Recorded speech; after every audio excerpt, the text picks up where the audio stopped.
jadi laporan ini? Tadi udah dimintain keterangan atas laporan Denis Cariasta terhadap Bapak Rasman dan Ibu Eli dan Neti ya. Saya dipanggil sebagai saksi, Astrid juga. Klarifikasi ya. Seputar apa kapasitas berapa pertanyaan? Banyak banget. Tadi dari jam berapa? Di jam 1 sekarang jam berapa nih? Iya, jam 1. Jam 4 ya. 3 jam lebih ya. 3 jam lebih dan paling lebih banyak ditanya sama Astrid ya. Karena banyak berhubungan sama wanita kan, soal pelaporannya Denis mengenai pelecehan yang dilakukan, dugaan pelecehan yang dilakukan oleh si abang. Sedikit kan Bu Dasret, pertanyaannya seputar apa sih? Maksudnya apa? Gimana? Ada intinya sih adalah kapan lihat video itu, terus berapa lama kenal Denis, kenal dengan Bang Rasman juga gimana kenalnya, terus ya bagaimana yang terjadi pada saat itu, semuanya ditanya. Ketemu MC tadi. Lewat doang. Bukan MC, saya ketemu Medina tadi. Nggak sengaja ketemu Medina Zian. Saya lagi di depan ruangan saya. Tiba-tiba lewat, Astrid bilang, itu Medina. Langsung saya panggil, Medina. Saya bilang gitu kan. Saya nengok, saya cuma bilang, halo, sehat selalu ya, saya bilang gitu. Saya bengong. Saya bengong dan saya coba sehat selalu. Saya masuk lagi ruangan saya, karena benar-benar nggak sengaja. Karena tempat lewat, jadi dia diperiksa di sebelah saya. Beda 2 ruangan, beda 1 ruangan. bedanya apa? Kayak bener diatur sama Tuhan, bisa ketemu gitu. Habis kan ada unit-unitnya kita nggak sengaja. Astrid yang Medina. Saya langsung nengok, Medina saya panggil. Udah tadi dia dikawal sama polisi juga, sama Polwan tadi. Terus ada dia pengacaranya Uci ya. Ada pengacaranya Uci Flodea tadi. Flodea juga. Pakainya branded nggak? Pakai baju orange tadi saya lihat. Yang enggak sama Astrid. Ya kan kemarin Kak Denny sudah ngirim bunga, mungkin Bunda sama Kawya tamu saya tahu.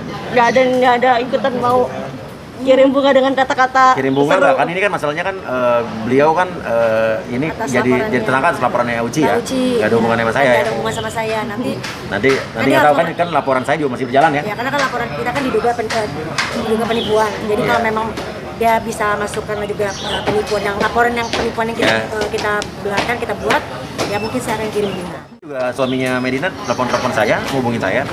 Minta cabut laporan atau nggak tahu, minta ketemu. Tapi saya bilang saya lagi sibuk kan. Tapi seandainya suaminya minta cabut laporan, abang gimana? Gini, kalau kita semua, kalau saya pribadi ya, kalau saya sayang dengan seseorang, berarti tugas saya adalah membuat orang itu harus ada efek jerah. Kenapa? Karena gitu kan. Kita kan semua pasti pengen, nanti semua orang kan akan meninggal dunia ya.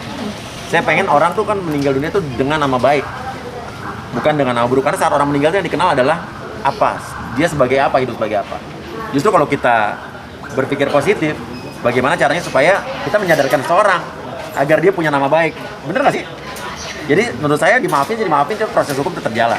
Ya intinya kayak kita aja yang cukup, ya kita kan sekolah segala macam terpelajar aja bisa kena diduga tipuannya dia gitu. Apalagi orang-orang yang mungkin nggak ngerti atau gimana, mungkin takutnya akan ada korban-korban berikut. Iya, sampai seorang uya-kuya bisa kena tipu itu kan udah luar biasa keren banget gitu. Maksudnya tadi pas lagi negor sempat bermuka nggak? Enggak, dia langsung nengok. Kamu gimana? Terus bengong, halo, sehat selalu gitu kan. Masih bengong, gue cabut lagi. Oke, Bang Uya, berarti Bang Uya terhadap yang terkait laporan terhadap RAN sendiri ingin proses lebih lanjut lagi atau berdamai atau seperti apa? Kalau pelaporan ini kan pelaporannya Denis ya. Kalau pelaporan gue nanti lagi dipertimbangkan. Tapi kalau gue jadi saksi pelaporan Denis, dan tadi yang ditanya adalah ya seputar dugaan banyak ya pelecehan yang Denis dibilang cadel, stroke, lidah pendek. Habis itu juga dugaan pelecehan seksual secara verbal. Yang dia mengonotasikan buah-buahan sebagai, iya kan? Tubuh wanita. Itu sangat merendahkan sekali. Dan tadi Astrid juga berpendapat bahwa ini bukan hanya merendahkan Denis, tapi juga wanita secara umum. Ya, ini merendahkan kaum wanita secara umum. Betul. Dan ini harusnya wanita se-Indonesia tuh mendengar ini sih pasti nggak akan ada yang terima sih. Aku ngomong sama penyidik begitu juga, aku bilang aku sebagai seorang wanita tidak terima apa yang dia ngomong. Itu sangat merendahkan banget deh. Dengarnya aja kita perempuan agak jijik banget gitu. Kan saya juga sempat nanya, kan kemarin Bu Eli dan Neti datang ke podcast saya tanya, Ibu sebagai pengacaranya Abang Rasman melihat ini gimana? Oh, dibilang saya nggak pernah lihat katanya gitu. Loh, bukannya ibu di sebelahnya dalam hati saya kan. Tapi dibilang akhirnya saya tetap kejar. Sebagai seorang wanita dia di mana deh? Ya akhirnya kan dibilang kalau nggak salah ya sebetulnya tidak tidak dilakukan gitu, tidak lazim dilakukan gitu. Oh gitu ya. Dan gue ngomong sendiri sama penyidik, concernnya adalah kalau yang seperti ini diwajarkan, Dibiarkan. dinormalisasikan, nanti Sungai gimana kali, anak-anak kita? oh, Enggak, maksudnya normalisasikan. gimana dinormalkan lah orang Normalisasikan ya. laki-laki ngomong kayak BKT gini. ya? Laki-laki ngomong kayak gini diwajarkan, itu kan kasihan nanti anak-anak kita yang melihat, oh ini berarti boleh ya ngomong kayak gitu, padahal itu adalah sebuah bentuk pelecehan. Ya saya rasa semua wanita Indonesia yang menonton tayangan itu pasti marah lah. Pasti marah, merasa rendahkan, karena apalagi kan semua orang mau laki perempuan dilahirkan dari rahim seorang wanita ya. Nggak pantas Dari seorang ibu. laki-laki ngomong kayak gitu. Berarti ingin dipenjara dong ya? Apa? Ingin Ran dipenjara dong? Harus ditindak tegas. Iya. Dan tadi saya juga, kalau saya pribadi, saya juga berkomentar soal dia yang bilang bahwa mengonotasikan huruf hijaiyah dengan alat kelamin pria. Itu dikonotasikan itu. Itu menurut saya itu lebih mencederai saya sebagai umat Islam. Tersinggung saya. Saya marah banget tuh. Saya sampai ngomong sama penyidiknya, masa bisa ngomong kayak begitu sih Pak? Ya Allah. Dan menurut saya adalah bahwa jangan ada sampai ada double standar atau standar ganda dalam melihat kasus seperti ini gitu kan. Apakah pantas gitu kan? Menurut saya sangat tidak pantas. Apalagi tadi lanjutannya adalah waktu di video tadi dibilang bahwa ayo bolehlah kita coba saat mengomentari Dennis setelah ngomongin buah-buahan tadi. Itu adalah sebuah ajakan. Itu kan artinya adalah secara langsung itu menjadikan Dennis menurut kacamata saya ya dan pemahaman saya sebagai objek seksual. Ya.